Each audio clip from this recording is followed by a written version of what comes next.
suis donc Guy Blanchard, un acousticien qui fait entendre les projets auxquels il intervient quand le client, bien sûr, me le demande.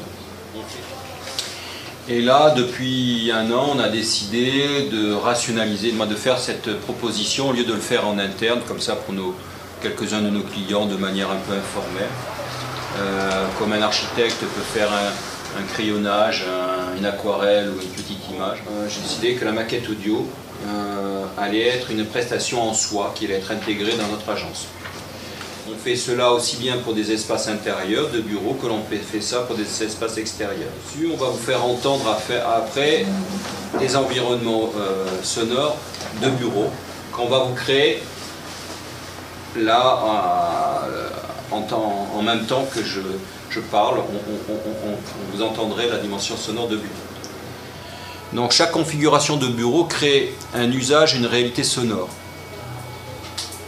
Le travail de l'acousticien est d'harmoniser cette réalité pour permettre un mieux vivre individuel ou collectif. L'acoustique répond à des objectifs d'ergonomie, de santé, mais également de plaisir. Alors la notion de plaisir est une notion qui n'est pas obligatoirement toujours très bien ressentie. Vous allez vous rendre compte à travers la maquette audio que vis-à-vis de la performance acoustique, vous allez avoir une notion de plaisir, une notion qui va se transformer en notion de fatigue ou transformer carrément en une notion de stress. Chaque performance acoustique peut être considérée comme un ressenti qui génère une réalité et un vécu sonore. À travers cette phrase, ça veut dire que quand on vous dit la façade va isoler de 35 décibels ou de 30 décibels ou de 25 décibels ou de 40 décibels, ça va générer un ressenti, un vécu, et que vous allez vivre avec ce vécu. Avec 3 configurations types d'espace de travail. Ces 3 configurations seront positionnées sur un bureau individuel, un bureau collectif qu'on va appeler un open space et un hall d'accueil. Comme un dessin ou une image de synthèse, une maquette audio permet de ressentir un lieu avant qu'il ne soit construit. De ce fait, une maquette audio n'est pas un objet scientifique, mais une représentation sensible d'une future ambiance sonore spécifique à un lieu de vie.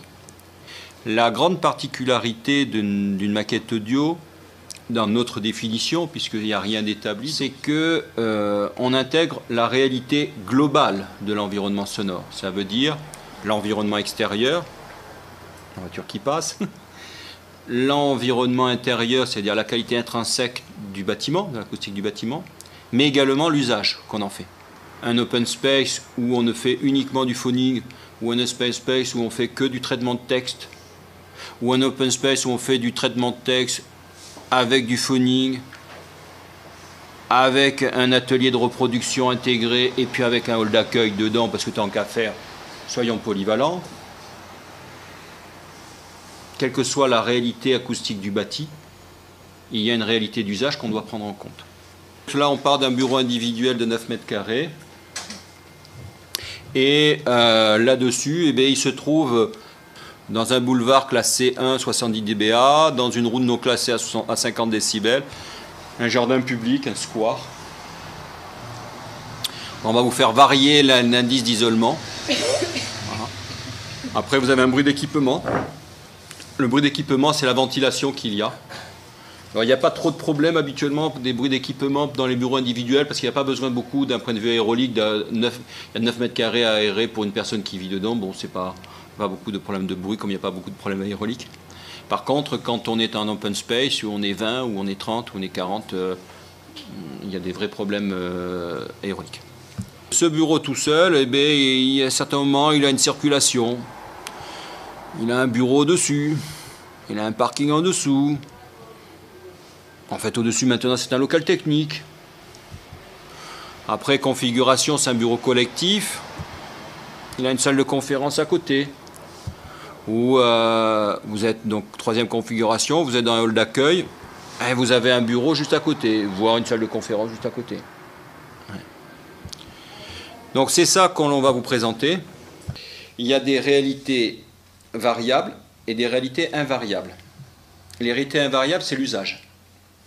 Les réalités variables, c'est les performances acoustiques du bâtiment. Il y a aussi des réalités invariables, c'est l'environnement. Toutefois, l'environnement, il peut être encore varié par les réalités acoustiques du bâtiment. Je m'explique, vous allez vous en rendre compte. Donc, on a un boulevard très, très sonore dehors, mais si on met une façade très isolante, on peut diminuer l'impact sonore de l'extérieur dans notre bureau. Par contre, l'usage, non. L'ordinateur fera un bruit d'ordinateur. L'usage n'est pas tellement variable, sinon de travailler sur sa spatialisation. Donc on va commencer par les invariables.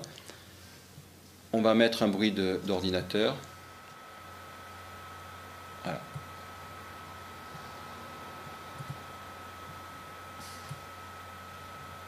Alors, ce bruit d'ordinateur, il ne paraît pas. La voiture passe, je parle, on l'entend plus, mais il est constant. Et vous allez vous rendre compte qu'il va y avoir plusieurs bruits d'équipement tout le temps, tout le temps, tout le temps. Et qu'à la fin, le bruit d'équipement est très polluant, très fatigant. Donc là-dessus, on va mettre une imprimante avec quelqu'un qui passe des fax un petit peu. Hein. On va le faire travailler un tout petit peu, le petit bonhomme que vous avez vu. Un peu plus fort. Donc là-dessus, voilà, on le fait travailler. On est dans un environnement à 40, c'est un peu plus fort, parce que, attends, un peu plus 43, oui, tout travail.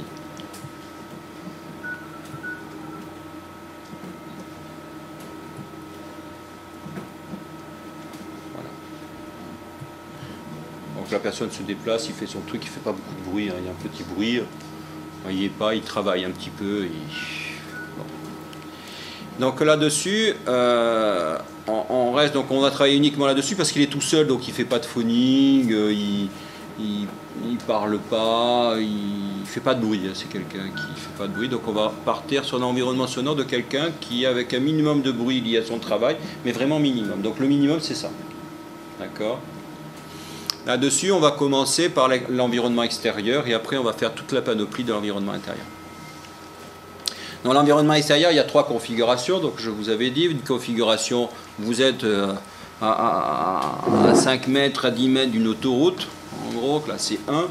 C'est très classique hein, pour les bureaux. Périphérique, boulevard périphérique, je vous en amène plein de sièges sociaux. Là. Tout en verre, qui font 10 étages, qui sont grands, qui sont beaux, qui sont magnifiques. Donc là-dessus, on est dans un environnement, donc on va être... Alors, il faut savoir qu'en bureau, il n'y a pas réellement de réglementation. Il n'y a qu'une réglementation qui touche tous les bâtiments, quels qu'ils soient, et qui touche l'isolement de façade. C'est que vous devez avoir un bâtiment qui isole de 30 décibels minimum. Là, c'est tout le monde. Toutefois, ces 30 décibels, que vous ayez un environnement extérieur qui fait 40 décibels, 50 décibels, 70 décibels ou 80 décibels, 90 il n'y en a pas, bien que si à côté du ferroviaire, il y a aussi des bureaux, on a fait des bureaux juste à côté d'une ligne ferroviaire, donc il y en a. C'est le même niveau d'isolement minimum. Là-dessus, donc on va vous faire entendre 70 décibels avec donc à l'intérieur on va avoir 40. Il y a une norme, toutefois, qui est la NFS 31080, qui définit justement habituellement moins 5 décibels plutôt que le minimum réglementaire, moins 5 décibels, ce qui fait que à l'intérieur pour le logement c'est 35 décibels qu'on doit avoir dans le logement par rapport au bruit routier. Ce qui veut dire que l'on a 40. 40 uniquement par rapport au bruit routier. On va rajouter le global, le 40, plus les 43 d'intérieur qui est dû à l'ordinateur et au fax. On va se retrouver donc aux alentours de 44 à peu près.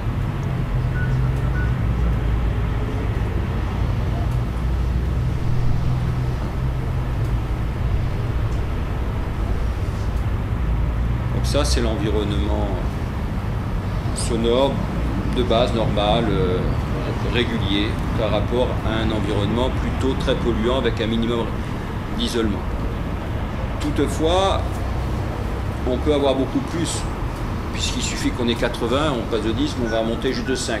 On ne va jamais vous mettre dans une situation de pire, parce que vous allez déjà vous rendre compte que quand je vais jouer là dans ma petite partition, où je vais tout vous mettre dans la réalité du quotidien que les gens vivent, déjà vous allez vous rendre compte, déjà c'est déjà difficilement supportable, donc on n'a pas besoin d'aller plus loin. Donc on va augmenter de 5 décibels juste le bruit routier, donc on n'augmente pas le volume général, on augmente que la partie bruit routier.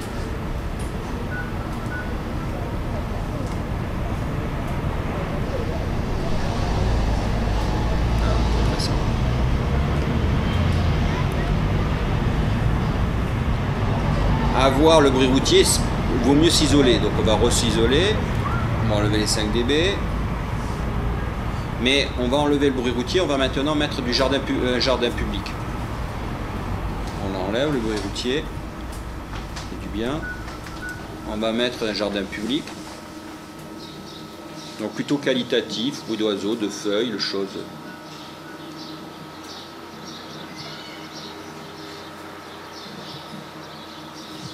Donc là, on est dans un environnement normal, donc 30 décibels avec un jardin à côté. 30 décibels d'isolement de façade avec un jardin. On va dire qu'on est monsieur qualité, on va dire, comme on fait de la qualité, on fait du plus, donc on va passer de 30 d'isolement à 35, ce qui veut dire qu'on va baisser le niveau sonore de 5 dB par tour.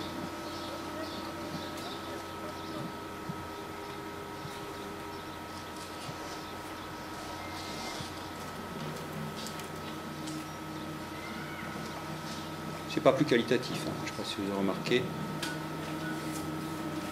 Donc tout à l'heure, on oubliait un peu l'ordinateur, on rêvait, on avait une fenêtre sur cour, vous savez. Aujourd'hui, là, non, en fait. Là, on montre bien qu'on est isolé, qu'on est tout seul, qu'on n'a personne à qui parler, personne à qui écouter. Voilà, on est dans un environnement sonore d'extérieur plutôt qualitatif. Un environnement sonore intérieur, là, qu'il y ait l'usage. Hein, pas trop de bruit, pas trop ceci, on parle pas. Et là-dedans, on va mettre un bruit d'équipement parce qu'il a une petite ventilation. Donc on va lui mettre 40 décibels de ventilation.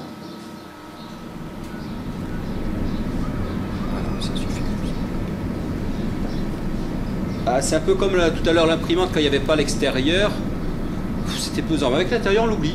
C'est bien. Il y a un masque sonore sur la tête. Et là, le masque, il est en compétition avec un autre qui n'est pas très agréable parce que l'autre, l'extérieur, les oiseaux, ça marche comme ça, alors que l'autre, c'est une ligne droite. Là, c'est tout le temps.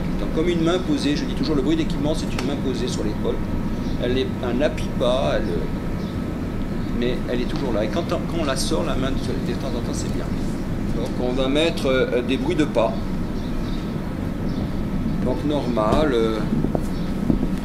Ça, c'est les bruits de pas, normal, de 57 par rapport au logement, 62 par rapport au bureau.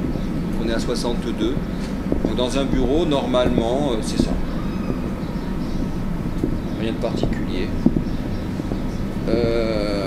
Alors bien sûr, après, on peut tout vous dire, les réponses. Par exemple, on remet un revêtement de sol, une résilience acoustique, un delta L de 19, et on l'entend pratiquement plus, donc on va le baisser. Je vais vous montrer qu'on peut varier la performance.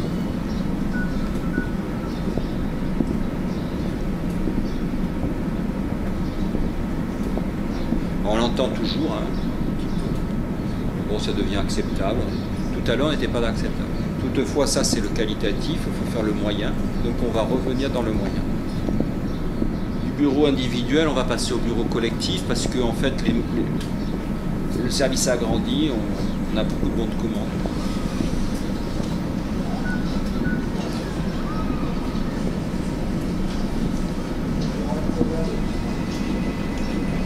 Alors là, il y a le téléphone, il y a la tasse à café, il y a la personne qui parle. Ça continue à s'agrandir. Il y a une salle de conférence à côté. Bon, on n'a pas beaucoup d'argent, donc on fait un cloison en plaque de plâtre. On ne va pas jusqu'au dalle en dalle, on s'arrête au faux plafond. Donc il y a un grand pont acoustique juste au-dessus là, des dalles. Il y a un gros vide en gros, mais on ne le voit pas, hein, c'est caché. On ne le voit pas, mais on l'entend. Ce vide, on l'entend.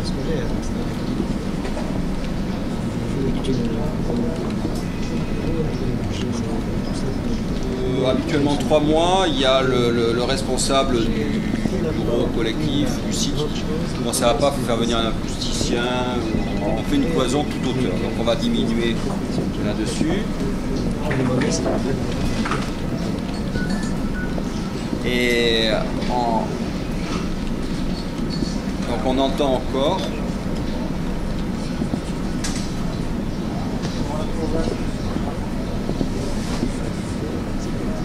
Mais beaucoup moins. Là-dessus, en fait, bon, il commence à être plusieurs dans le bureau, il y a une salle de conférence, on va faire un parking souterrain. Donc là-dedans, on va avoir un bruit de ventilateur, d'extracteur de parking.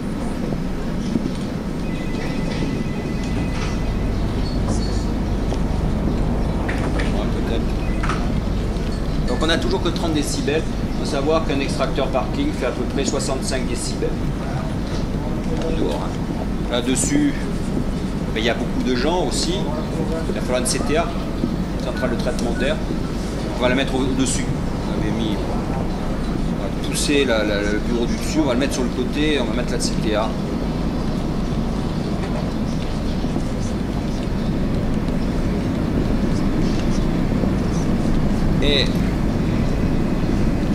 Et là-dessus, vous voyez ce que ça génère.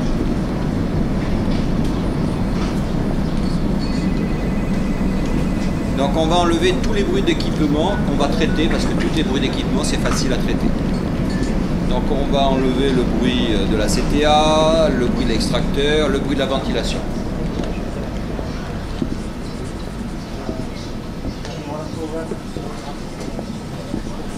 Plus agréable quand il y a de la variation comme ça.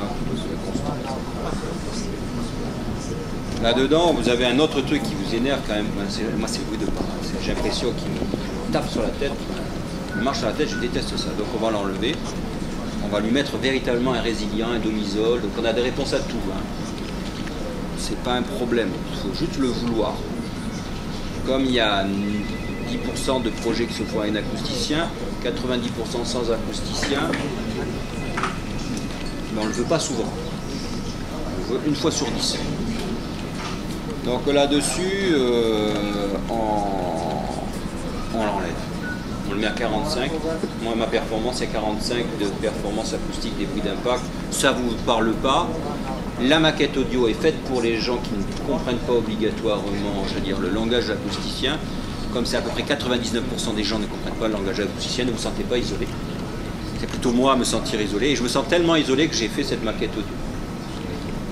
Et donc là, quand je vous dis 45, est-ce que ça vous plaît? Actuellement, on me dit oui, bien sûr. Bon. Donc on a ça. Et là, on est dans une routine normale, ce travail. Là-dessus, on va passer maintenant, on va arrêter, on va passer le hall. Et vous allez vous rendre compte d'une autre chose qui va être importante. Après, donc il y a 4 notions de pollution très importantes. Le bruit d'équipement, le bruit d'impact, le bruit extérieur, le temps de réverbération. Donc maintenant, on va passer dans le hall. Alors le hall, je ne sais pas si vous avez remarqué, c'est fait pour accueillir des gens. On appelle ça un hall d'accueil d'ailleurs, c'est pour accueillir les gens. Donc habituellement, ce sont des volumes, et c'est dans l'image de l'entreprise. Donc habituellement, c'est un grand volume vitré, 5-6 mètres de hauteur sous plafond, du marbre ou des matériaux durs, nobles, vous savez, au sol. Et puis des portes qui s'ouvrent comme ça, donc on peut pas, ça fait que s'ouvrir et donc on ne peut pas isoler par rapport à l'extérieur. Et comme c'est le hall d'accueil, c'est toujours par rapport à l'espace extérieur, donc c'est toujours plutôt orienté vers la circulation. Un hall d'accueil n'est jamais derrière, personne ne le voit, vous voyez. C'est toujours lié à la circulation. Les gens s'arrêtent, ils déposent un pli. Bonjour. Le hall d'accueil, c'est toujours lié au boulevard. On fait un hall d'accueil, un bureau sur une, je dirais, juste à côté du périphérique, juste à ceci, juste à cela, ou une voie pas très classée. Ça va dépendre, mais en fait on ne peut pas tellement isoler parce qu'on a des portes qui font que s'ouvrir. Donc on va mettre un bruit routier. Alors l'hiver ça va parce que l'hiver il fait froid. Il fait froid, alors il n'y a pas beaucoup, ça marche avec des radiateurs, ça chauffe très bien. Mais l'été il fait très chaud parce que c'est vrai, ça c'est tout vitré, il faut beaucoup de ventilation. Et l'été, les halls d'accueil c'est très très ventilé, donc ça fait beaucoup de bruit de ventilation. Donc on a déjà le bruit routier.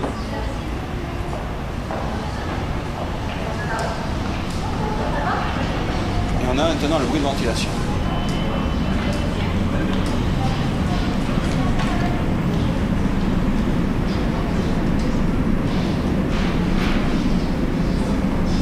Là-dedans, dans ce hall d'accueil, il y a... Mais là aussi, un bureau juste à côté. Parce qu'on a eu un petit espace, donc on a mis un petit bureau. On se retrouve un peu comme la salle de conférence. Un peu moins fort, mais on va se retrouver sur là.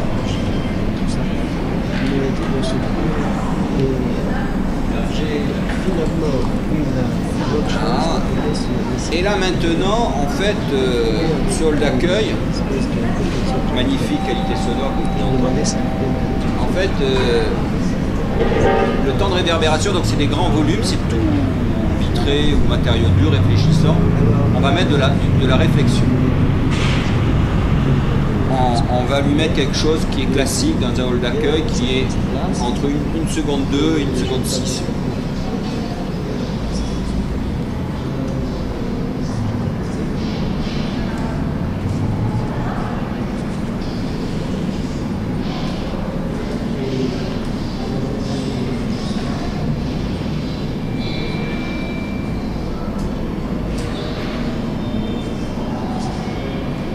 Et là, ça devient stressant parce qu'en fait, on ne comprend plus rien, les sons.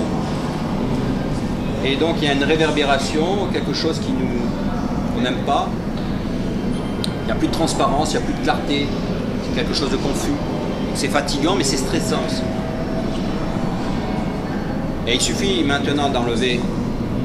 Donc, on va mettre des plantes vertes à l'intérieur, faire un mur végétal, on va mettre quelques éléments qui vont flottants. On va enlever la réverbération. On va revenir avant.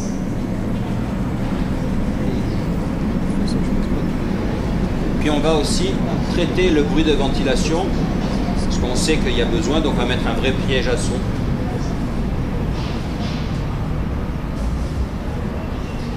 Et c'est beaucoup mieux. Et maintenant, on va éteindre.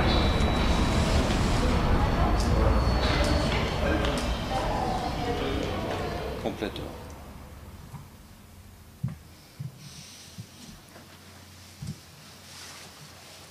Vous étiez dans un environnement sonore normal.